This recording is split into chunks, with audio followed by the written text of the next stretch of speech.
It is Jets' final drive. Zach, when we started this show, if you would have told me that we would be 2 weeks from Halloween and the Jets would still be winless, I would have told you you were absolutely asinine because of the talent on this roster and everything like that. But that is exactly where we find ourselves.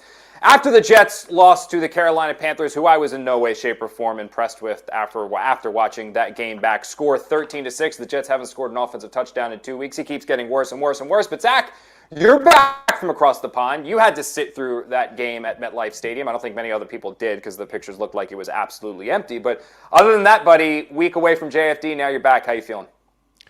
I feel great. I feel refreshed. I appreciate Andy subbing in for me. Had some nice Belgian beer, waffles, and fries, and got away from you for a week. Are the waffles as good as advertised? Are the waffles like that good? So there's two different kinds of waffles they have, and there's one called a Liege waffle, which is a really good one, and the Belgian one is a little like fluffier, and I didn't like it as much. But yeah, they were pretty good, and you get like sweet stuff on them, and yeah, it was great. Belgium's a good time, but I'm back to watch some, just NFL football, if that's what you call this, and unfortunately, I have to go to Cincinnati with the Jets at 0-7, and I did not see that ribs, coming. I guess there's that restaurant over there. I've never been. Yeah, so I'll send you. I got to look up the place again, but there's and maybe a commenter can actually chime in here for anyone who's been to Cincinnati. There's this restaurant there that's famous for their baby back ribs. So I highly, highly, highly recommend you going there. That's actually the infamous place where after that dinner, I accidentally texted Rich Cimini when I wasn't supposed to text Rich Cimini, like a text about Rich for somebody else, like nothing bad about Rich. I just said something at dinner. I was like, I probably shouldn't have said that in front of Rich, and I sent that text message directly to Rich. So that was one of my big mess-ups.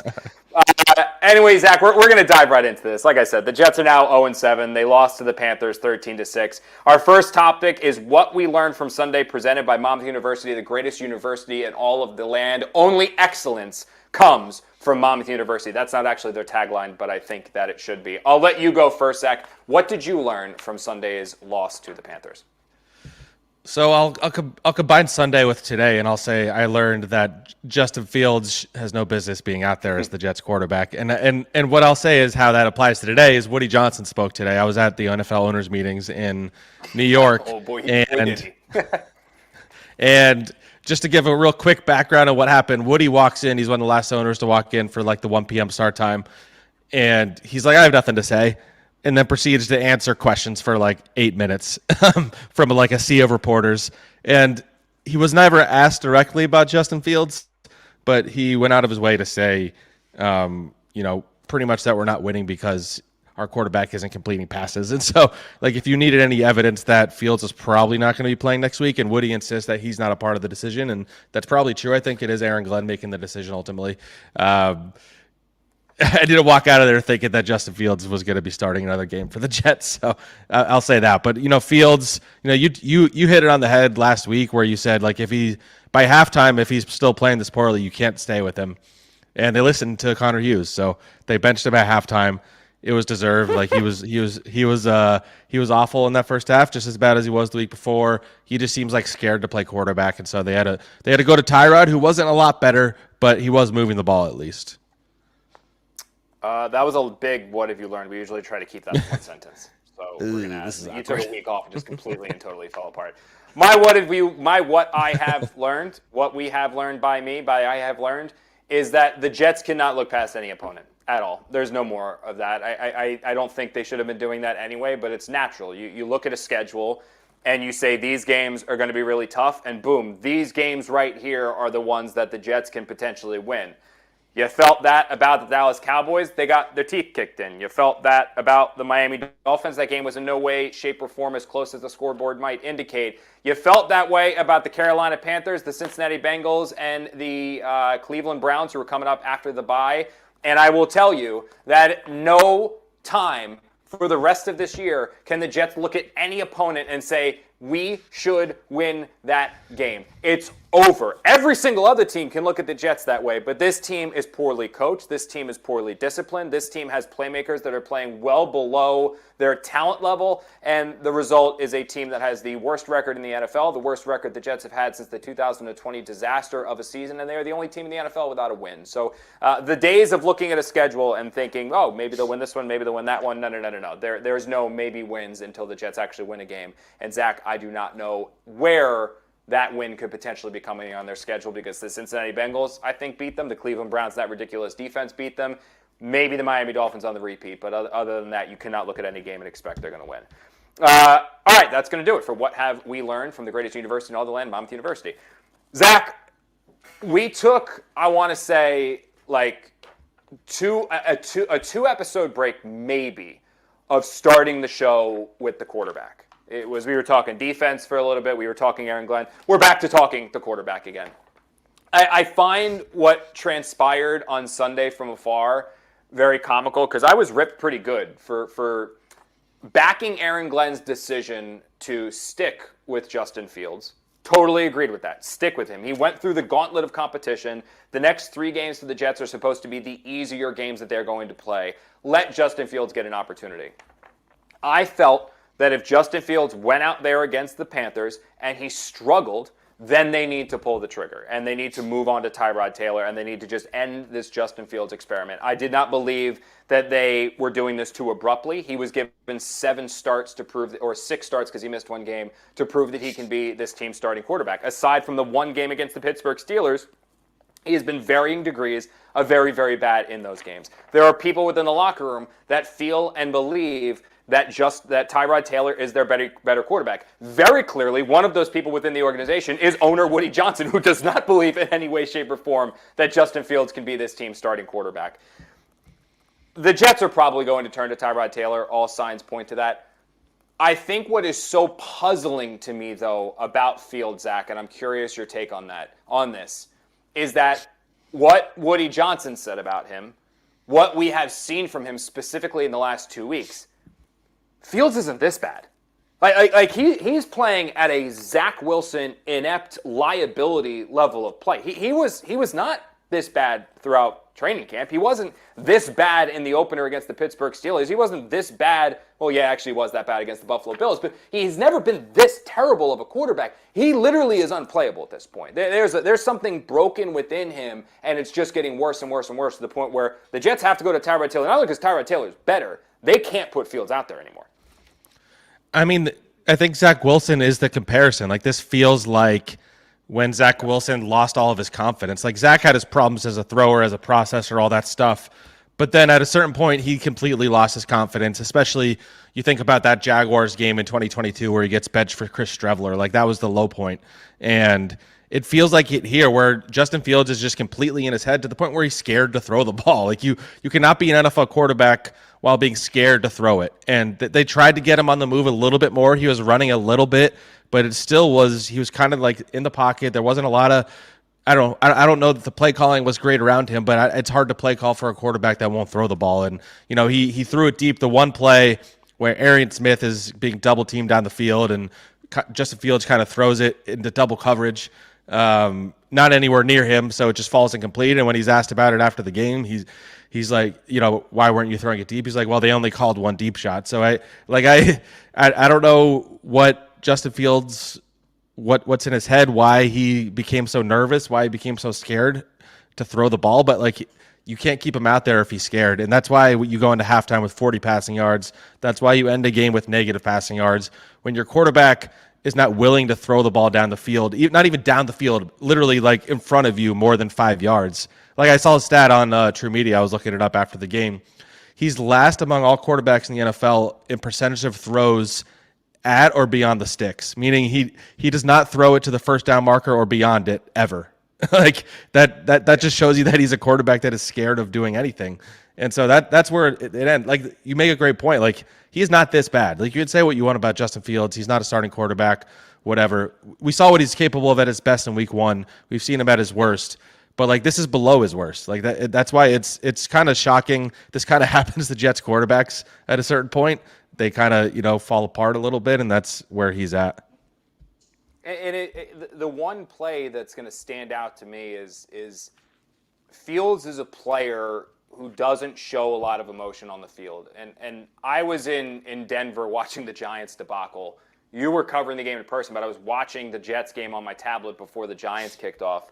That play at the end of the first half, Zach, where he takes the sack, and Aaron Glenn, even though, 7 days before, wanted to throw a Hail Mary at the end of the half, now suddenly he flip-flops and doesn't want I'm going to go crazy talking about Aaron Glenn, but he came off the field, Fields did, as fiery and furious as I've ever seen him. I mean, the helmet was off, clearly angry, immediately sat down on the bench looking at the tablet. He was pissed, and then he never went back in the game.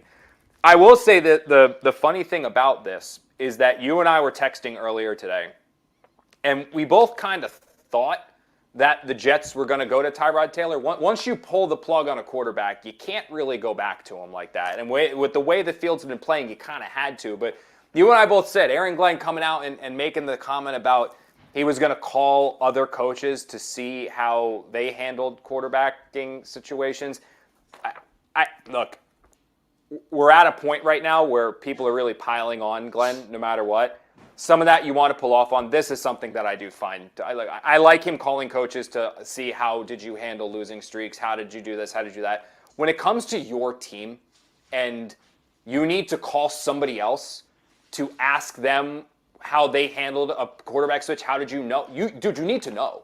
You're in the building every single day. You're watching the film. You see Justin Fields. You see Tyrod Taylor. You don't need to call Bill Parcells. You don't need to call whoever he's calling to be like, oh, how did you handle it? When do you know how to? You should know that. Like this is a time where if you're calling all these people and you can't even decide by yourself or by working entirely with just your staff that you've put in place, because remember, these are Aaron Glenn's hand-picked assistants, hand-picked coaches, hand-picked everything. He can't just rely on those guys to figure out if it's time to switch to another quarterback. You absolutely should be able to figure out if it's time to switch to another quarterback. That to me is just like mind-blowing. I do think though that it's the right time. It is just a broken, defeated, losing quarterback. And you should not have to call anybody else to figure out if you need to make that. I don't know if you found that as weird as I did. I don't know if that was just a me thing. I just think it just speaks to the larger point of it feels like he's learning on the job.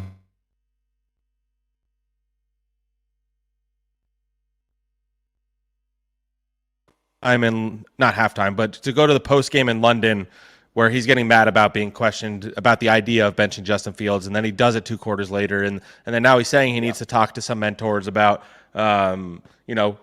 when or how he should handle this situation. Like it just speaks to a coach that's figuring out how to do the job on the job, and that's I think a part of the reason why they're at where they're at, where they look unprepared a lot of these weeks, where they don't look like they're well coached, and so it all ties back to that, and Justin Fields, it has to be said, like, this was his choice. This was his hand-picked quarterback. This is the guy he wanted right away. Like, he knew he wanted Justin Fields when he took this job because he was a big Justin Fields guy, because he's, like a lot of defensive coaches, he likes mobile quarterbacks. It's like their downfall almost. They, focus on mobile quarterbacks. He went against somebody with the Bears. Fields played pretty well against the Lions. Yeah. And so he thought he was the quarterback that we could bring in. We could let him play quarterback was the thing that Aaron Glenn kept saying. Like, we're going to be the first ones to let him play quarterback. Lot, and we're going to get to that later. Like but that one in particular is meaningful now, because if you just look at the way they were calling plays around him, the way they were running the offense, even the way they just decided to be an all running team all the time was their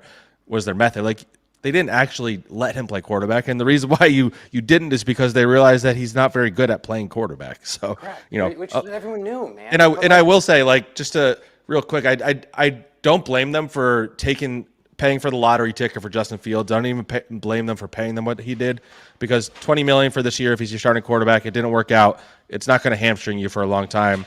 The idea is maybe he can be our Sam Darnold or Baker Mayfield. A lot of evidence he wouldn't, but I get the idea. He's a young quarterback. We don't have anyone in the building that we can build around. So I do not blame them for making him the target. It just didn't work out. You have to accept defeat and move forward. This is one thing I will say, Zach, that I'm very fascinated to get your opinion on. So I appreciate anytime somebody speaks honestly. because it's better than lying, and it's better than just trying to read between the lines. You actually get an understanding of how they feel about a particular topic. Did not expect Woody to be as brash and at times vicious regarding Justin Fields, but it's all accurate. It's all true. It's all, everything he said is, I don't think Justin Fields is entirely why the Jets are 0-7. I think Aaron Glenn deserves a lot of the blame. But if you're Justin Fields, and real quick, and then we're going to move on here to some other stuff we got to talk about. If you're Justin Fields and you're sitting at home and suddenly your phone starts popping and popping and popping with those quotes that came out of the owners' meetings from Woody on Fields, and you were there, Zach, listening to it. I was here, but you were in New York listening to this firsthand. When those get back to Justin Fields, and Fields hears those things, wouldn't he want to just go, like this is the highest level of the organization who very clearly does not believe in him at all and is very clearly ready to just move on, and a large part putting a lot of, if not all the blame for them being 0-7 on Justin Fields. If you're Fields and you hear that, don't you want to be like, you know what, dude, appreciate it, but let's cut me, trade me, move on from me, I'm done. I don't want to be here. I think that we could have some drama coming down the line here with the quarterback after hearing some of those comments specifically about him, which were accurate, but an attack. I mean, it was an attack. Yeah, I mean, I don't know. Justin Fields does seem like someone who generally tries to avoid controversy, but I don't think he's ever been confronted with this kind of situation. I was actually thinking I don't know. I feel like there are teams that could actually the Ravens might be better off with Justin Fields than Cooper Rush at quarterback. Frankly, for a team that has an offense built around a mobile quarterback, why not go and trade for Justin Fields and pay him $10 million next year and however much they owe him the rest of this year? I don't know. I think that's a thought I had today. But yeah, tomorrow, Wednesday, is going to be very interesting when Aaron Glenn if Fields talks. I don't know if they're going to announce the starter tomorrow. They will, because you don't want the flip-flop. You don't want the uncertainty. Yeah. You want the players to know, the guys to know. You can take a receiver up to the line. You can't take a quarterback. You got to make that decision Wednesday. Yeah, I agree. So tomorrow's going to be interesting in terms of the comments. But, at the end of the day, Woody's the one at the top of the organization. He has a right to his opinions. I didn't expect him to say that specifically. But the truth is, I mean, he's right about Fields. They haven't been able to complete passes, and that's why their offense isn't good. But you don't expect to hear that sometimes from the owner. So, but I'm very curious to see what the next step is. What happens, if and when he does get benched? A lot of times when teams bench the quarterback, they make them third string. Are they going to do that with Justin Fields? Are they going to make Brady Cook the number 2, or are they going to keep rolling with Fields with the a decent chance that he has to play again because Tyrod Taylor gets hurt all the time? So, that's going to be an interesting factor in all this. We appreciate everywhere you guys are watching us, listening to us, all that stuff. If that is X, we love you guys there. If that's Facebook, we love you guys there. SNY.TV, obviously. But the place to be, and we say this all the time, it is YouTube. And the benefit of being on YouTube is, aside from the fact you're going to subscribe to SNY's YouTube channel, get access to all of those other SNY content like the Putback with Ian Begley. Nick's about to start, so you guys are going to want to be locked in on that. Is you get to interact with the show throughout the show with our comments section, and you can have questions, comments, concerns, all that fun stuff. So make sure you guys, if you're watching us, X, SNY, Facebook, anything like that, transition if you can over to YouTube just so you can take advantage of that comment section. Brian Pincus, who's producing this episode for us, back in the studio, is going to keep me privy on my phone of some of those questions, comments, concerns you guys have, and we'll address them throughout the show. One concern I think we do have, Zach, or potentially a concern here, is Tanner Engstrand. I don't know, genuinely. This isn't hyperbole. I think this is pretty accurate. I have not been higher on an offensive play caller that the Jets employed like I was for Engstrand after the opener to the Pittsburgh Steelers since Mike LaFleur. Since teams were literally stealing ideas and stealing plays from the Jets and Mike LaFleur's playbook that he was putting out there with some of the trickeration he was creating. And I was like, holy crap, the Jets have somebody that people want to model their game after. When was the last time you could make an argument about that? Engstrand was as close to that. Guys were schemed open. There was creativity. Justin Fields was playing great. There was dinks and dunks, but also the deep shots. The running game was working. You really felt like they finally had a guy on the sideline that they could trust in until ultimately someone's going to pick him away to be their head coach. I genuinely believe that after the opener. The slow and methodical deterioration from the Jets since that opener against the Pittsburgh Steelers, where they had 394 total yards and 32 points. Zach, in the 6 weeks since, they're averaging 233.5 yards per game and just 14.6 points per game. They have 0 touchdowns in their last 2 games and just 15 total points and 302 total yards. It's getting bad. And I understand that they're down players. Justin Fields is not playing particularly well. They lost Braylon Allen. Elijah Vera Tucker went down before the opener. But injuries happen in the NFL. Injuries happen across the NFL. When you have an innovative offensive mind, like I felt the Jets had, you figure out ways to manufacture offense when you can't just get offense by lining guys up, going mano-a-mano and saying, we're more talented than you, we're going to make plays because of that.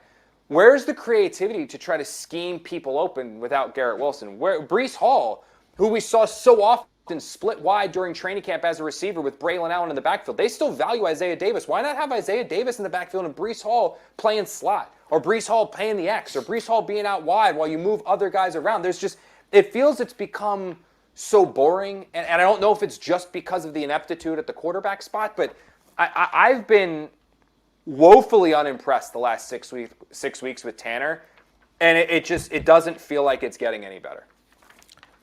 Yeah, the Breece part of it is, I think, the most. It's one of the more. It's like this.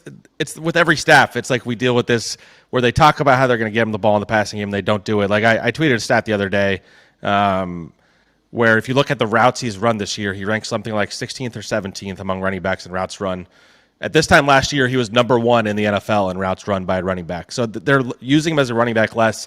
He's been targeted on screens like 1% of the time, which ranks like 40th among among running backs that qualify. And they're just not using him in the way that they're supposed to. It's like the Nate Hackett from 2023, where Nate Hackett, like in week 10, was like, "Yeah, I just discovered that Breece Hall can catch the ball." So it feels like we're doing that all over again, and it's infuriating because that's like a way you beat the blitz. And Breece actually had a funny quote about this. You and I were joking about this after the game.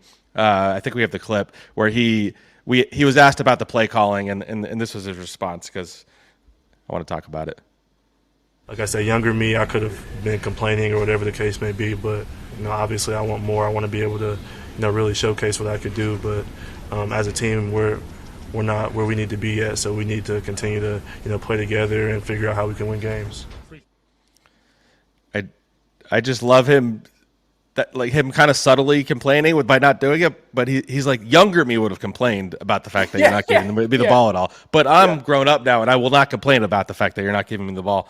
They're not using him right. I mean, he didn't run the ball great, but they're back in the stage where the other team knows they're going to run it, so they're stacking the box because there's no threat of the pass. So then get creative. I know that's my point, though. They're not this coaching staff is not. Steve Wilkes, to his credit, is. We're going to get into that, but the offense, they're not counteracting what the defense is showing you. Part of that's the quarterback, and I think you saw that with LaFleur. I know you've talked about it a lot. Yeah. When Zach Wilson was out there, he didn't seem as creative as when he had competent quarterback play. So I guess we have to give Tanner Engstrand a chance to have competent quarterback play, but the NFL waits for no man. So, if he can't figure out a good offense, at some point the offensive coordinator is often the first one blamed outside of the quarterback when it comes to an offense not working. And so Tanner Engstrand's a first-year offensive coordinator. He started off well. He has not done a good job of adjusting. That's a fact. But that's the thing, is like when this kind of goes back to the bigger Justin Fields picture, is that the Bears were not a dysfunctional, horrific offense with Justin Fields. They weren't good. Justin Fields wasn't good. But there were people that legitimately in Chicago wanted to keep Justin Fields and not move on from him when they made the decision to draft Caleb Williams. So it shows you what you kind of saw the flashes of from Fields. It's been none of that since the opener. And the 49ers, and I know Kyle Shanahan's like brilliant and all, but they're down so many people. And it seems like they still go out there and throw out a functional, working NFL offense. And when they lose one piece, whether it's CMC or whether it's Pearsall or whoever they lose at different points in time, Juwan Jennings, all these guys, they figure out ways to make it work because they get creative. And I can't sit here. I know the argument that if I get hit up by somebody at the Jets, or if Aaron Glenn ever decided to have a nice relationship with the media and we could talk about it off the record, it'd be like, well, what would you do? I don't know. But that's why I'm sitting here in front of a camera talking and not making millions of dollars as an offensive coordinator in the NFL. Guys figure it out. You have to figure out. You have to get creative. You have to find a way to get through to your quarterback, or with Tyrod Taylor, or get guys open. And there were times that you see guys open, but it's just not consistent enough. And I never see anything that's creative. And it goes down to this deep, deep-rooted issue with the Jets, where it feels like if they do not line up in front of somebody who they are more talented than, they never have a schematic advantage over anybody. And we're going to get to that in a bit. Zach, I got to shout out Rich Cimini because he dug up these stats. The most, and this is going to lead into my final question for you on this topic. This is wild. So the Jets have 7 total touchdowns in their last 6 games. 7. That's already really, really bad. Not good. 0 of those touchdowns have come in the first half. So the Jets have not scored a single touchdown in the first half in their last 6 games. They have 1 touchdown in the third quarter, which was Fields' remarkable scramble against the Dolphins. That was 4th down too, right? Like, he should have been stopped. That was his best play of the season, and he hasn't replicated that since. That and the touchdown to get the long touchdown to Garrett, that was really pretty as well. Yeah. The Jets have 6 of those touchdowns. 6 of those 7 touchdowns were scored in the fourth quarter. This is the real kicker. All of those 6 touchdowns were scored by the Jets when they were trailing by at least 13 points, and 4 of them came in the final 4 minutes of the game with basically everything decided. Aaron Glenn likes to point towards Dan Campbell and tell everybody that everything's going to be fine because look at how the Lions are the best team, or arguably the best team in the NFC, and the Jets are going to be that as well because the Jets apparently are going to draft all the unbelievable all-star players that the Lions did as well in the ensuing drafts, is how the Jets are going to turn it around. But the underrated, low-key aspect of that people forget, left hand up, I am one of those people. I completely forgot that this was the case. I did not realize Ben Johnson didn't come with Dan Campbell to start in Detroit. Oh, no. No, he didn't. Yeah. Did not realize that. So he made a coaching staff change after 1 year. I think it was Anthony Lynn, right? Was the offensive coordinator? It was actually during that first season. He fired him during the season, and then Campbell took over play calling. But yeah, then Ben Johnson came in after the season. Yeah. Gotcha. So you make the change. He made the change. He saw something wasn't working. He moved on, and I think it was Anthony Lynn, if I'm not mistaken, was his offensive coordinator. It was, yes. Yeah, yes. former Jets running backs coach, A-Len, and Chargers coach. So a respected coach, like a very well-respected coach in the NFL, fires him, brings in Ben Johnson, and then the Lions offense and Jared Goff and everyone takes off. Do you think that could happen here with Tanner? I personally say no, I'm not willing to go there yet. But we've seen Woody have a quick trigger finger when he's made. I mean, he's the reason why Michael LaFleur got fired. So, I mean, we've seen these things before. Do you think it could happen again? History repeat itself, both with Detroit I wouldn't say 100% no to anything, but I think if you end the season in this direction that they're going, and you end the season in this, their passing offense, I believe they're averaging 140 passing yards a game. They're on pace for, I believe, 2,400 passing yards in a full season, which seems impossible to have that few passing yards in a full season. Like all those factors, like I said, a lot of times, like 3 people get blamed when things go wrong, especially if the offense is bad, and it's the head coach, the quarterback, and the offensive coordinator. And so somebody needs to be the fall guy. Justin Fields already is the first fall guy. If it doesn't get better when he's gone, like Tanner Engstrom will be the next one. And if there's a veteran offensive coordinator out there that they feel like they can go get, like I can't say certainly that they would not fire him. I don't think that Tanner Engstrom will be fired. I believe Aaron Glenn believes in him. But, this is always the risk that you also bring in whenever you have a first-time play caller, because you don't really know what you're going to get. You don't really know how they're going to adjust when teams see what they're going to throw at them. And, Tanner needs to be better. He's shown some signs of creativity. He's better than Nathaniel Hackett. Not a high bar, but he is better than him. If I'm predicting right now, no, I don't think he gets fired. But ask me again at the end of the season. I don't know. I might have a different answer. Bro, you could take a piece of chalk and draw a line on your driveway, and that's the bar that you got to step over to pass Nathaniel Hackett. Hey, he's better than the last guy. It's an improvement. That's all I'm saying. There you go. And a remarkable step back from where LaFleur was, who is loving life right now in LA. Zach, say it all the time. Place to be is YouTube to watch this show because you can interact with us with the comment section. Brian Pincus, our producer, who is producing this show, threw a couple questions at us here that I want you to answer. This is from Rennie Paris. Do you think the Jets can trade a 4th-round pick for Shedeur Sanders to see what he has the rest of the season? God, no. Do not do that. That is, you do not. Disaster. He said, can they? He said, can they? Yes, they can. But, or they can. You don't want to do that. But no, they will not be doing that. The guy was drafted in the 6th round, by the way. So what are you doing? Here's what I like. MLUC. Bring back Mike White. Sell out crowd. Win games. Win all games. Win Super Bowl. Jets are back. He ended that after sellout crowd. I added the rest because that's what would happen if the Jets brought back Mike White, who's now on the Panthers, right? Yeah, he signed with their practice squad. He has a shot. It was kind of funny that the Jets on Jets crime when the Bengals traded for Joe Flacco, cut Mike White, cut Brett Ripien, just like all Jets quarterbacks. But yes, bring back Mike White always. I mean, from a media perspective, it doesn't get better than that guy. Great dude, so. just a great human being. Another one of those two, just a really, really good guy. Moving on, appreciate everybody watching on YouTube. Appreciate all you guys watching this show. It's been awesome to see the interaction and the growth of it throughout the course of this second season. It's been awesome having you on as well, Zach, which is kind of cool. It's been a lot of losing. A lot of people probably don't really want to talk about the Jets, but the fact they come on here to listen to us talk about the Jets has been really, really fun, and we hope that we continue it. So X, Facebook, YouTube, everywhere you watch us, we appreciate it. Cool thing about YouTube, though, is that little comment section, which we just had. So you guys keep firing your questions away. We will continue to take them throughout the show. Brian's monitoring that. Shout out Brian in the comment section. He's booing it for us today. We talk about this topic a lot, this next one, Zach. I've gone from ridiculous to be concerned, slightly concerned, okay concerned, to the concern level growing in each week, and it's with Aaron Glenn. I am nowhere near them being one and done with him. I'm not. I've stressed that on this show. I've argued and fought about it with you. I think he still comes back even if they go 0-17. Based off of how Woody Johnson described the state of the 0-7 Jets and putting all of the blame on Justin Fields, I feel even stronger that no matter what, Aaron Glenn is coming back.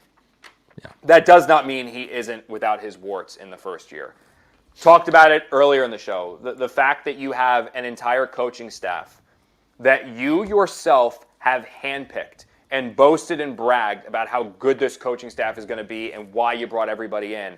And when you have to make the biggest decision of your coaching career, you're calling other people instead of trusting. The Jets picked you to be their head coach. They're trusting your decisions and what you innately can do, and you decide to call everybody else to find out what to do at quarterback. I think that's a red flag. I genuinely believe that.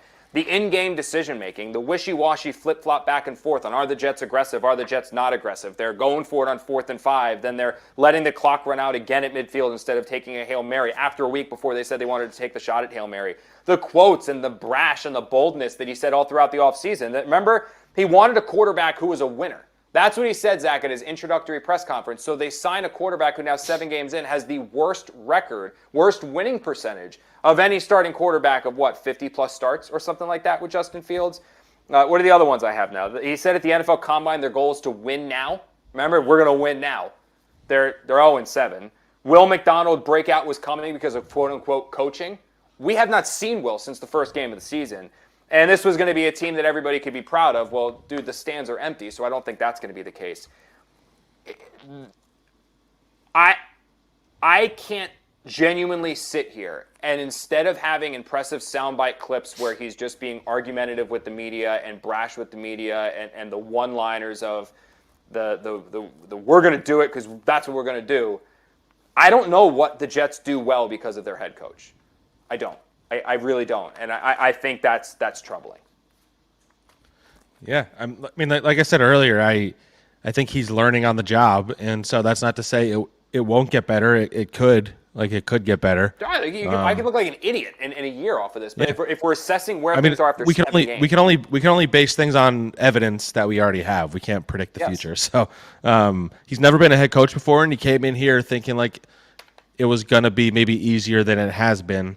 Yep. And he learned pretty quickly that he came into a situation that was a little more fragile than he realized. He came into a situation where while I think this team is definitely more talented than the 2021 Lions were, this also is a team with holes that they underestimated.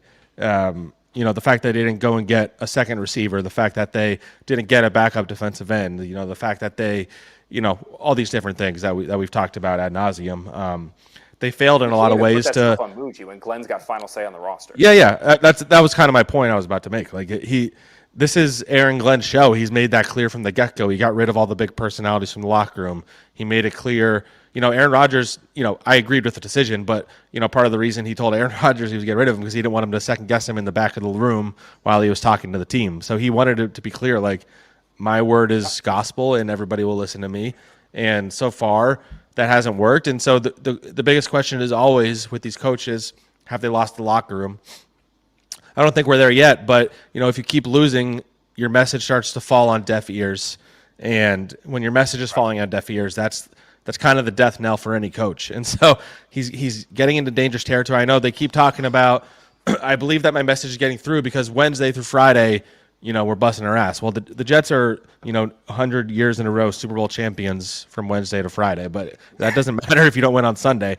And we don't know that these practices are as good as they say because we don't get to watch them. We watch warm-ups. So for all I know, I don't know that they're actually competing that hard in practice. Maybe they are, but that doesn't matter. You're competing against each other, and this is a losing team. So you have a bunch of losing players competing against each other, and it doesn't mean anything on Sunday. And so, the mark of a good coach is a team that looks prepared. The mark of a good coach is a team that looks ready to go from quarter one because the beginning of a game, that's coaching because that's scripted, especially on offense. And Aaron Glenn says the last 4 minutes of each half are on the head coach. They're the head coaches. That's where Unless he you're kind of takes not executing, and then it's on the players.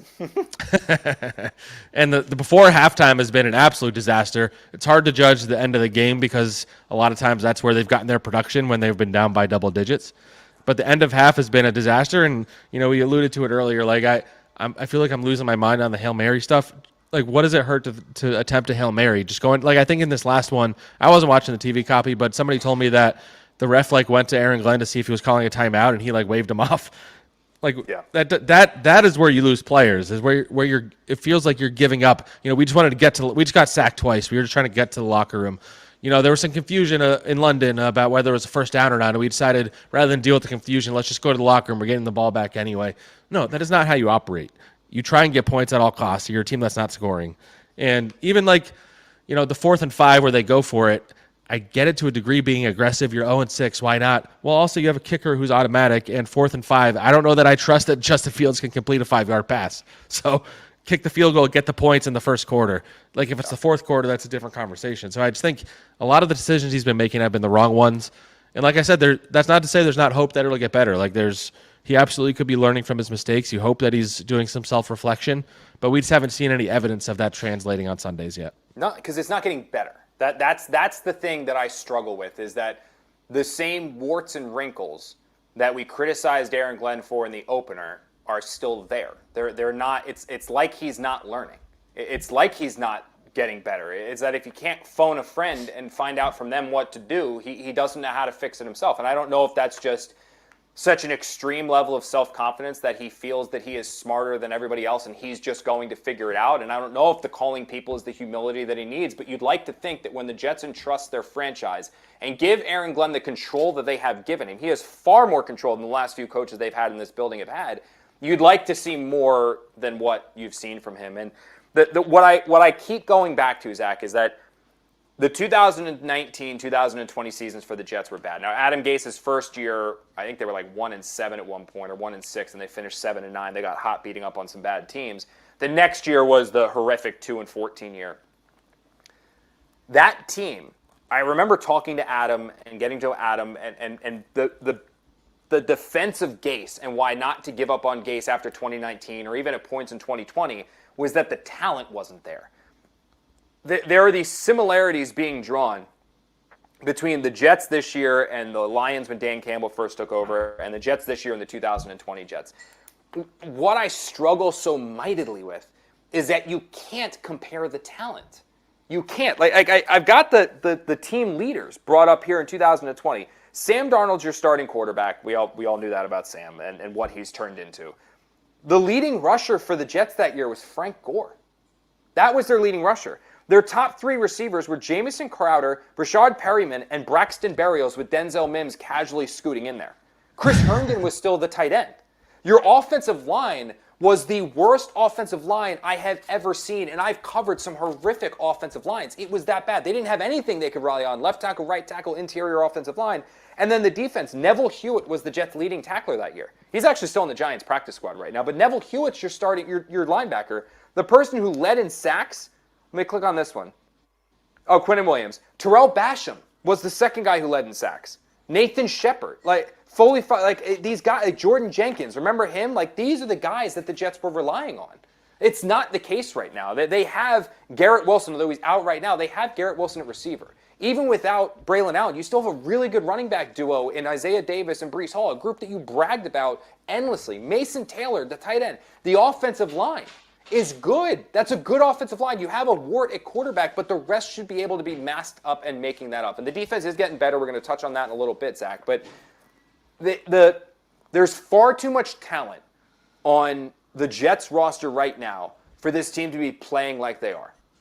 And I feel like the Jets are just reverting back into this, well, we need pieces, we need this, we need that, we need this. No. The benefit of this job, the reason why this job was considered so desirable at both GM and head coach was because the pieces were in place. Well, Glenn was handed pieces, and he's doing nothing with it. Yeah, I mean, I wrote a story last week. A lot of people got mad because they only read the headline because I wrote that he's coming back. And I kind of dove into a lot of the problems that they're having in there.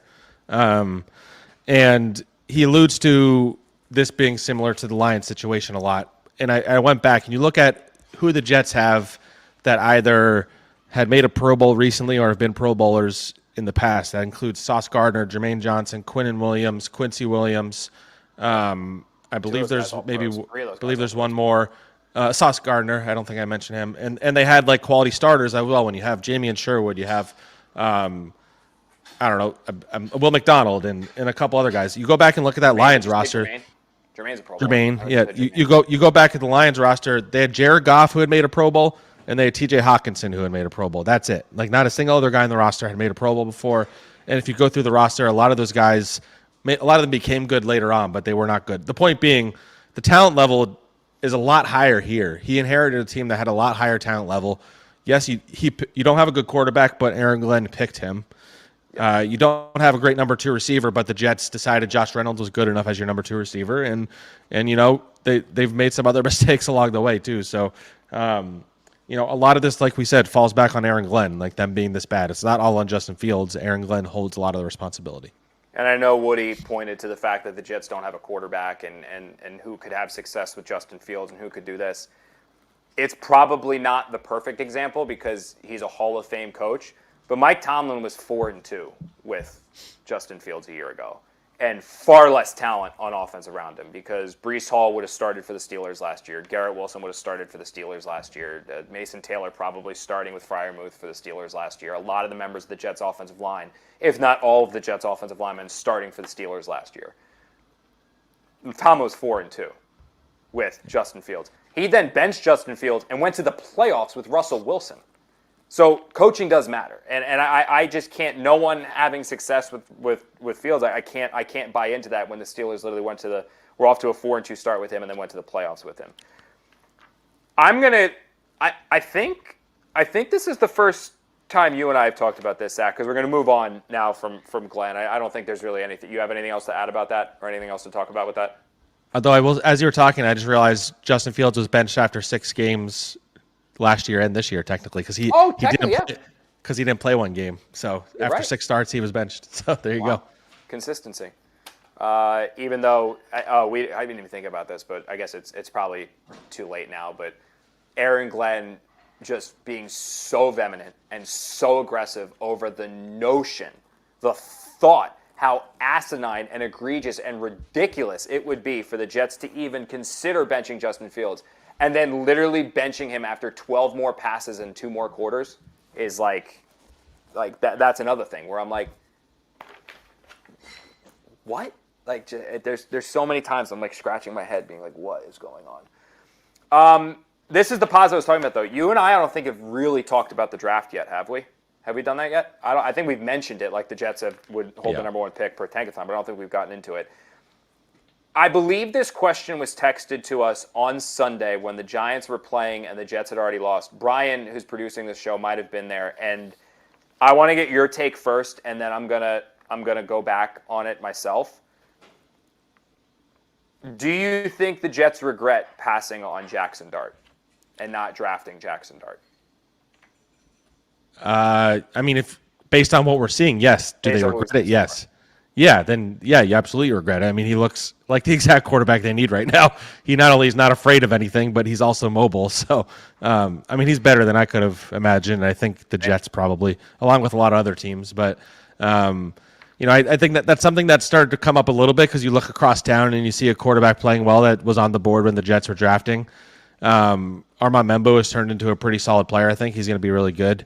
But they don't have a quarterback, and it looks like the Giants do. And it's hard not to think about that because the Jets have been looking for a quarterback forever. So, I mean, I think they do regret it. But, this is the kind of thing where you go back and you look at your scouting report and you say, what do we get wrong here? And you hope that they're taking those lessons.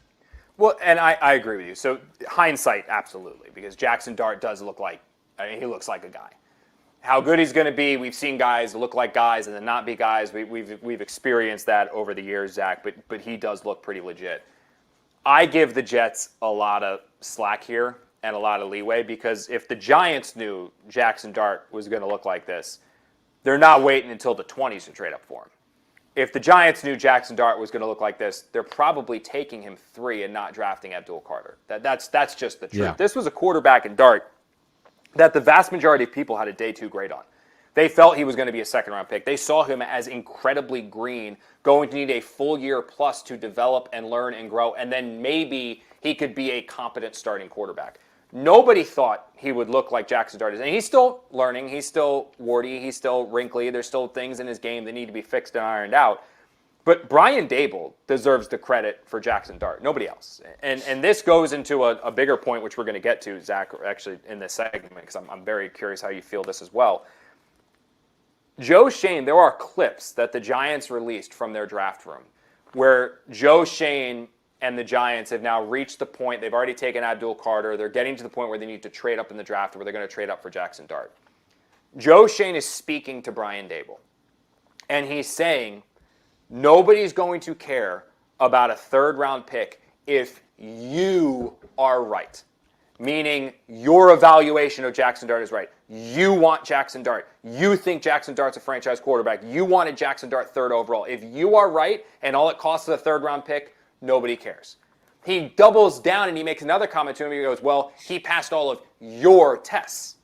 It was very clear from the Giants' evaluation process. I don't think that Joe Schoen didn't like Jackson Dart, but the person within the Giants building who loved him, the person in the Giants building that was slamming the table for him, the person in the Giants building who was not going to let them leave their draft without him was Brian Dable. He was an offensive-minded coach, a quote-unquote quarterback guru. At the minimum, he knows a quarterback that works within his offense. He studied, he evaluated, he identified Jackson Dart as his guy, and he said the Giants need to go out there and get him. So no, I don't think that the Jets should regret not passing on Jackson Dart, because I think that's hindsight. I don't think the Jets failed in not drafting Jackson Dart because the Steelers still need a quarterback in the future. They didn't pick him. The Browns didn't pick him. All these other teams. I think the Titans probably, if they redid it, probably take him 1 and not take Cam Ward. So there are a ton of teams that are in the same boat as the Jets saying, oh, we wish we did. But the bigger point that I see in this is that the Giants had a coach in Dable that identified and was able to scout and evaluate the quarterback and picked him. Do you trust, Zach, Aaron Glenn and Tanner Engstrand and Darren Muji to do that for the Jets? To be able to find, because they're probably going to be picking top 5, to be able to identify of these 2 or 3 options that they could potentially have at quarterback, to find the Jackson Dart of the draft and not the Shador, although Dylan Gabriel looked pretty good last week, but the Shador, the Cam Ward's really struggling, to find the quarterback that can really have the success right off the bat. Do you trust them to do that? I mean, it's one of those things that, we have no evidence to believe that we should trust them. And like you just alluded to, the thing that fails these quarterbacks, as Kevin O'Connell said, organizations fail quarterbacks much more than quarterbacks fail organizations. And so you need to have an environment that is conducive to a quarterback being good when he gets here. And the Jets do have some of the pieces that would lead you that way. They have the offensive line, I think. I do think a lot of the problems with the offensive line have to do with the quarterback holding it too long. Hasn't been perfect. Olu's been struggling, but this is a solid O-line. You have a number one receiver. You have a solid tight end in Mason Taylor. Who knows what the running back situation will be next year. But we don't know if their offensive coordinator is the right guy. We don't know if the head coach is the right guy. And we don't know if the GM is capable of putting the right supporting staff around him yet. And so, until they answer those questions, you're risking, obviously, hurting this guy's development when he comes in. But, if Woody Johnson believes in this group, he has to believe that they are going to build an environment conducive to a rookie quarterback coming in and playing well right away. I think there are quarterbacks I do think you need to find. I think that focusing so much on just getting a mobile quarterback is a fallacy of defensive coaches all the time.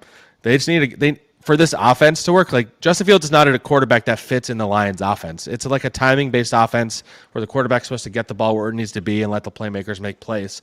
And that is not what. That's why Jared Goff worked, and that's why Justin Fields did not work. And I think a guy like Fernando Mendoza, it seems like is kind of in the Jared Goff mold from Indiana. I haven't watched enough of him to say that definitively, but you need a quarterback that's going to be able to go through his progressions and still make a play if the first read is not there, and to understand where he has to go with the ball and to not be afraid to throw it. So if you get the guy with the right mindset, I think you can make it work with Tanner Engstrand. I do. But who's the right guy? Will they pick the right guy is the question. I keep now. Last point on this, because I do want you to just expand a little bit on the kid from Indiana. There is the chance that just from watching the Jets, you get an inflated opinion of them and an over-evaluated of the players, and they're not as good as you think they are. I've said this now on the last two JFDs. I said this on Mailbag with Janae Coakley. I genuinely do believe that there is not a better position within the NFL of a team that is going to be selecting organically with the top 5 selection or a top 5 pick. Let me rephrase this. There is no better situation to put a young rookie quarterback into for a team that is going to be organically selecting within the top 5 picks of this year's draft than the Jets. Because they have a number 1 wide receiver in Garrett Wilson. They have Mason Taylor. They have Braylon Allen and Isaiah Davis coming back next year, and they have 3/5 to 4/5 of their offensive line solidified. If they go out there in free agency and sign a legitimate number 2 receiver, or they use another draft pick on a number 2 wide receiver, I don't know where you can say the circle here, this is the giant mistake, or this is the giant issue on the defense, or offense, I'm sorry. There will be bugaboos that pop up here and there, but every team has issues. Every team has their problems. Every team has a spot where you can say that's a perceived weakness. The Eagles are one of those teams that can say that this year too. But you still can, if your weakness is not as weak as other teams, that's when you can have success. And I think the Jets offense would be in that category. Talk a little bit about that kid, though. I don't like him because I think he has terrible swag, and that's all that I care about. I saw you say that. He seems like a character. Connor scouting system, baby. Found Christian Watson. Watson. He seems to me like the one that makes the most. I can't say I've watched a lot of his tape. I know a lot of fans are really into the Alabama kid, Ty Simpson. I don't know enough about him to have an opinion. And same with the Oregon kid, Dante Moore. Those seem to be the top guys. Nobody was talking about any of those three a few months ago when they called this the best quarterback class. So that could still change. But he's a tall quarterback. He seems to have a really good arm. Seems to be a decent athlete, and he seems to be able to make all the throws. So he's the guy I'm going to start watching a little more because I think he makes a lot of sense for what the Jets need. But I don't know what kind of quarterback. I don't know if Aaron Glenn is dead set on a mobile quarterback. Does he like Lenore Sellers? Seems like fans don't. But he's a mobile quarterback with a big arm. I don't know. I'm very curious to see if they're going to keep going with we just want a mobile quarterback or if they're going to really just focus on a guy that fits the system best. Well, they're going to do what Aaron Glenn wants. That's what we know they're going to do. He's going to have final say. I have been volleying back and forth on this, Zach, and I appreciate anywhere you guys are watching, Facebook, X, SMY.TV. If you're watching us on YouTube, make sure you subscribe to SMY's YouTube channel. Big reason why is you get more of me with Jets Mailbag. We're going to be taking your questions with Janae Coakley. Also, the Putback with Ian Begley. Knicks are starting this week. Hope for New York sports again. Keep an eye on that, as Ian does an incredible job with that show and everybody who kind of rotates in and out there with him. I didn't know how desperate the Jets were going to be to dump players at the trade deadline this year. And the big reason for it, Zach, is how bad it's been for this team for the last couple of years. I don't think they can truly go belly up. With that said, I talked to a source this week who said if the Jets are sitting there 0-8, 0-9, there's a good chance a mandate comes from above that says basically anyone with value that you do not believe is going to be on this team in 2 or 3 years, trade them. Because we're not going to pay them. There's no point in trying to round it. Just do whatever you can to get A, the most possible draft capital you can, and B, also just lose the games to ensure you get the number 1 pick and we can get the quarterback and move on. That's what I was told this week. It kind of made me change how I was thinking about the draft where, you know what? Keep Breece Hall for the rest of this year. Let him walk, get a 4th-round compensatory instead of a 5th round this year. Play out Jermaine Johnson this year. Don't necessarily trade him.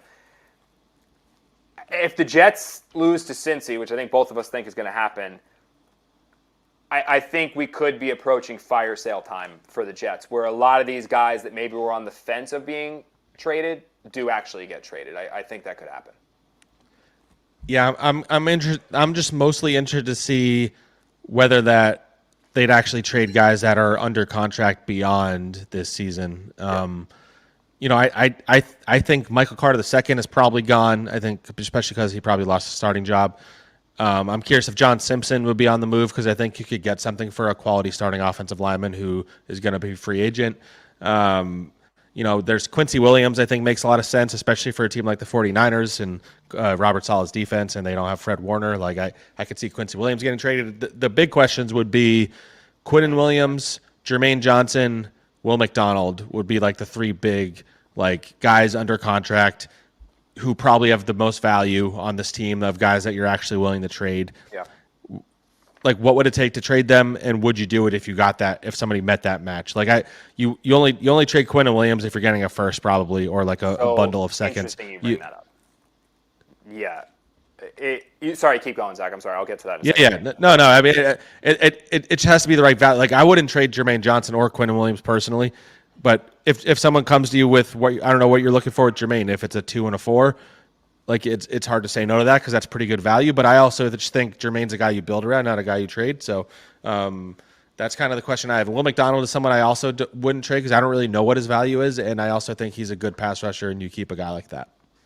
So I made calls around the league last week and then checked in with guys again this week to gauge that interest. Now, these are not Jets sources. This is not what the Jets are looking for because I don't think what the Jets are looking for is at this point pertinent.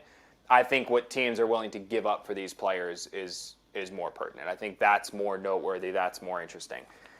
Breece Hall, I was told, Zach, you're likely looking at a 4th-round pick as the best-case scenario. And most of the people I touched base with found it very hard to believe the Jets were going to be able to get that. A 5th-round pick is most likely for Breece Hall. The reasoning for it is you have durability concerns with him. You also need to pay him after this year, so he's a rental player. I'd keep an eye on the Chargers there with him, though, because that's a team that makes a lot of sense for. Jermaine Johnson, I know that there have been ingoing and outgoing calls from Florham Park about Jermaine Johnson. This hasn't just been teams calling the Jets. The Jets have also been calling people. I think I know that Jermaine Johnson right now is viewed around the league as a player that is available for the right price. I don't know what the Jets are asking for from Jermaine Johnson. The team that I touched base with who had direct communication and discussions with the Jets simply told me, quote, too high. That's what I was told, was that they were asking for too much and it was too high of a pick and they were not going to go there. A reasonable offer for Jermaine Johnson, I was told, is a 3rd-round pick. You might find a team that's super desperate and goes at 2, but again, you're talking about a player who's a good, not great pass rusher, good run stuffer, coming off an Achilles injury and also already had, was it a calf already this year? Zach? No, it was ankle. It was ankle. Ankle, okay, ankle. Sorry, I think it was originally thought of a calf or something like that. But Jermaine Johnson, probably a 3rd-round pick. Will McDonald, I was told 2 or 3, depending on your value and your evaluation of him. He's not an every down player. He is a one-trick, rush up the field, go get the quarterback guy who is a liability against the run. And by the way, this year he's not rushing the passer particularly well. He doesn't have a sack since the opener. He has just one quarterback hit in each of the last 3 games. Not like he's Abdul Carter right now, who's not getting sacks but is getting a ton of pressures. Will McDonald isn't even necessarily doing that. You mentioned Quinnen Williams. I thought the same thing. 1st-round pick, plus 1 and a 3, 1 and a 4. I was told by somebody very tied into this situation that the Jets probably looking at a 2 for him. And the reasoning for that is there's no real substantial guaranteed money left on his deal after this year. Teams know there are rumblings around there that Quinnen Williams is currently unhappy. That's the perception outside of Florham Park. We haven't talked to Quinnen to ask him if he's unhappy. He 100% would not tell the media the truth if he's unhappy or not. But the perception out there is Quinnen's not necessarily happy. The Jets, it's known that the Jets have rebuffed his desires to have his contract restructured and adjusted and more guaranteed money added. So if he's going to be traded, it's because Quinnen wants out and the guaranteed money isn't necessarily there as they would expect. I don't know if I still trade him for a 2-man. He's so good. Like, Quinnen's really, really good. And if you move him, that sends, I think, a terrible message to the locker room. I really do. And I was on board of, hey, watch him to be moved, watch him to the Cowboys, watch him something like that. But if it's only a 2, that's a hard sell to the locker room. Out of all the things you just said, I think trading Will McDonald for a 2 or 3 honestly makes the most sense to me because I think he is what he is, and I don't know that he's dominant enough to hold on to him if you don't believe in him necessarily. So, and they don't play him on running downs; they only play him on passing downs. So, I would trade Will McDonald for that kind of value. I personally wouldn't trade Jermaine for a 3. I wouldn't trade Quinnen for a 2, and so that's kind of where I'm at. Last 2 here are Michael Carter. I heard day 3 pick. Alan Lazard, at best case scenario, would be a pick swap. And Quincy Williams also a day 3 pick. Linebackers just aren't particularly valued. Yeah. And Quincy's also a scheme-specific player. Injured and a scheme-specific player. He is a hair-on-fire, bull-in-China shop player. And that's why he worked so well with Robert Saleh. It was attack, attack, attack, attack, attack. When you got to start processing and thinking and more, that's kind of where Quincy falls out of place. So there's only some defenses he's going to work in. Let's move on, Zach, to the final topic today. It is our Week 8 preview for the Jets versus the Bengals. It's been a very negative show, I think, to this point. Do you agree? Probably. Maybe a little. Understandably so. We can talk a little positive if you want to run point on this. The Jets' defense has turned it around. They really have. Hats off to the players. Hats off to Steve Wilkes. Hats off to Aaron Glenn if he's really involving himself here in the defense, because where they were the first couple of weeks compared to where they were the last 2, they held the Panthers to 13 points, who scored 30 the week before versus the Cowboys. They held the Broncos to 13 points. Actually, no, they held the Broncos had the safety. So they held the Broncos to 13 points. They just scored 33 versus the Giants. So the defense is playing not only well, they're taking offenses to score really well and containing them again. It's been promising to see. That's a real promise. It's going to be a big test this week, though, against Joe Flacco, Jamar Chase, and T. Higgins, especially without Sauce Gardner. Yeah, I mean, not having Sauce against that receiver room is tough. I mean, Joe Flacco just went off on the Steelers. Yep. If you have Sauce, I feel a little better about the Jets' chances in this game, but I'm really concerned. I mean, not having Garrett and Sauce, they haven't ever not had both of those guys in the same game. Garrett actually has never missed a game before this last week. That was his first start that he didn't get to play. So, yeah, the Bengals are not good. They don't have a good defense. I mean, Joe Flacco is their quarterback, which I wouldn't necessarily say is a good thing usually, but I just don't see the Jets on the road. The Bengals are well rested. Although I did see a stat that they've lost, like the Bengals have lost something like 7 in a row on when they have the rest advantage. Like they have like some crazy losing streak. Shout out to Jay Morrison, who used to work for The Athletic. I saw he had that. So that's something to think about. Like I do think the Jets are going to be competitive in this game. Actually, like, I don't think it's going to be a blowout, but I don't see them beating the Bengals at the end of the day. No, if they do, this defensive line and this pass rush has to win the game because which is possible. Thomas, like Joe Flacco can't move, so correct. And like A.Z. Thomas is going to see, people have been clamoring for him. He's going to see more action with Sauce Gardner out. Brandon Stevens has really bounced back after a difficult first couple games of the season. They found something in Brownlee there in the nickel, which is why they're probably going to move on from Michael Carter. But if Joe Flacco is allowed to sit back there clean in the pocket, he's going to eat up the Jets defense. I don't see them containing Joe Flacco. I see Joe Flacco torching the Jets if he stands in the pocket and can throw. If Quinnen Williams can push the middle there and like just destroy the middle, and then you have Flacco drifting back a little bit, which allows Will McDonald to come around the edge for some strip sacks, Jermaine Johnson to get going. that's when you can see the Jets take off. But they need that pass rush to play big, man. They need to. I think that's the key to the game. Yeah, I mean, it's played better the last 2 weeks, certainly, since Jermaine came back. Will still hasn't made like a huge impact, but yeah, I mean the Bengals don't have a great O-line either. Like this is not like you're going against this great O-line. So if you want to believe the Jets have a chance, you believe it because their defense has been a lot better and that you can get the Joe Flacco and you can force them to make mistakes. I remember that game they got killed by the Browns in 23, the year Rodgers was hurt. And Flacco had a good game statistically, but I know the Jets were angry because they felt like he had a horseshoe up his butt, and he was just like getting lucky on all these plays where they should have been picks. And so Flacco is bound to have some really bad throws, but he also is kind of a good fit for Jamar Chase because he can just throw it up to him. He's a gunslinger. He's a gunslinger. Yeah. So and that's why I imagine they love him in there. I mean, Joe Flacco is one of the people love him in every locker room he's in. It's kind of an underrated part about Joe Flacco. You covered him, right? Yeah, you covered him. I did. Yeah, I did. Funny thing about Joe Flacco, how long he's been in the league. He was like deep into his tenure as like the starting quarterback when Tyrod Taylor was drafted by the Ravens to be his backup, like way back when. And Tyrod Taylor's about to start against him on Sunday. It's funny how full circle anything with Joe Flacco and like Aaron Rodgers, it becomes full circle because they've been in the league for so long. But yeah, I mean, if the Jets were ever going to win a game, now's a good time. Go into the bye. You can act like we have some momentum finally and feel a little better about yourself. I don't feel great about them, and like I've said for weeks now, I'll believe they can beat somebody when they do it. So that's what I was about to say, because where is the piece of paper that so the Jets remaining schedule, because one of the questions I didn't ask you, Zach, is how possible 0-17 is. Again, if that 2020 Jets team did not go 0-17, I don't think this Jets team is going to go 0-17. Yeah. But losing to the Bengals, having the bye, and then losing to a Browns team that's going to be such a challenging game because of how good the Browns defense is. That's when you get into at Patriots, at Ravens, first Falcons, who are a very feisty good team, Jeff Ulbrich revenge game, Dolphins, at Jaguars, who again, feisty team, at Saints, feisty team, versus Patriots, at Bills finale. You think they're going to take one, but you really could be looking at 1-16, 2-15. It could be that bad if they don't win one of these next two games, so we'll see. Pick time.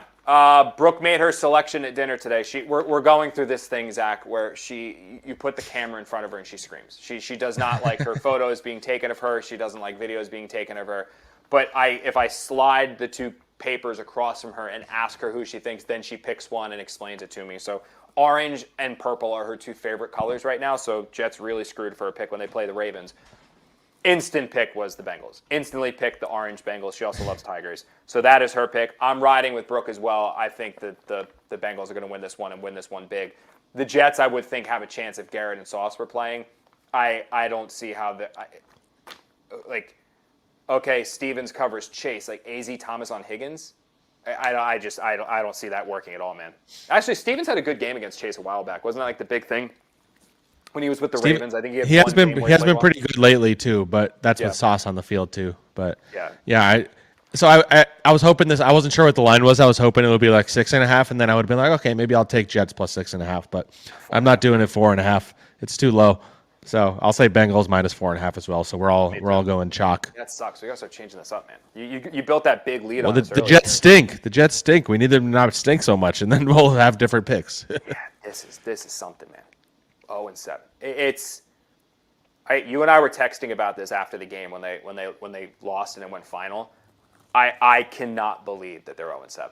Again, maybe I'm just so inflating the talent, and maybe there is a portion of that, dude. But like, I still think they're a talented team, and they should not be 0-7. They shouldn't. But if they lose here to the Bengals, and then they lose to the Browns, and then all of a sudden they start selling people and trading people, and then Garrett turns, all of a sudden he's on the injured reserve, and this guy's, and then they start playing for draft picks. Maybe we do get 0-17, but man, that is a tough one to sell, because this fan base, I see it in my mentions, I see it from talking to people. My neighbor actually down the street's a big Jet fan. Talking to him,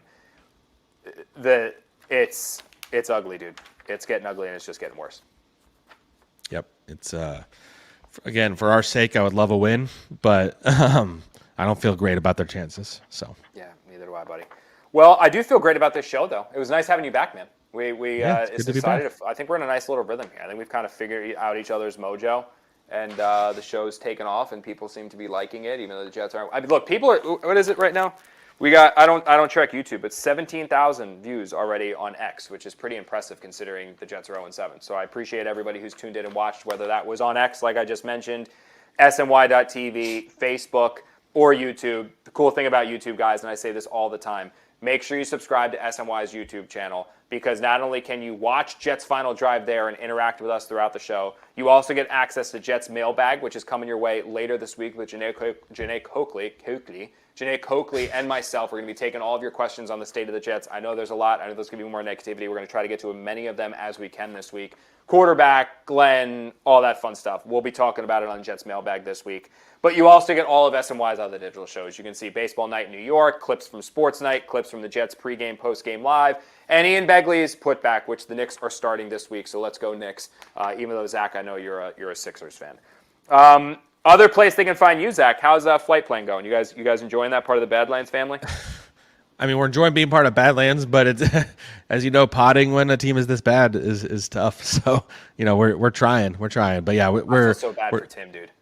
Like Tim's not. He's a Boston guy. Like, he's not a Jets dude, and he suddenly has just been from all the way back to when I was with him in Can't Wait. I was like, they offered me a podcast. Like, I need a co-host. They gave me Tim, and he's just been stuck in this dysfunction ever since. Like, I feel really bad for him. Well, last year we did a pod where we talked about anything but the Jets, and so we might have to do another one. I think we did it with you, actually. Yeah, we might have to do another one of those where we just. So we might do that again with you. We'll bring you on, talk about anything but the Jets. Dude, I just got Madden. What if I live stream a Jets rebuild? I know memes from part of my take okay, getting fired. I think he kept getting fired from the Jets. I think I might try to rebuild the Jets and do this and see. I'll put on my I'll play as Aaron Glenn and snap at you in press conferences and see how you like it. All right. Anyway, this has been Jets Final Drive. You guys can catch us. I say this all the time. On YouTube, SNYX, all that fun stuff. The day after or the day after every single Jets game, travel and things like that can kind of throw that schedule off a little bit. We will be back on Monday, though, because the Jets are home or the Jets are on the road, but I am home because I'm covering Giants-Eagles. So I'll be able to do this Monday, Zach. We'll be covering it at some point in time there Monday, so that's when the next Jets Final Drive will come. Jets Mailbag with Janae Coakley and myself coming your way later this week. We can't wait to see you guys there. A huge, special, unbelievable thanks to our production team. This show would not be possible without them. That's Brian Pincus, who was on the ones and twos. That's a radio term, I think. But Brian was producing this show for us. Sam Candell. Corey Palmer, an executive producer, Jeff Goldman, who is on Cloud 9 now that James Franklin is gone. This has been Jets Final Drive. For Zack Rosenblatt, I'm Connor Hughes. Thank you guys so much. We will see you next week.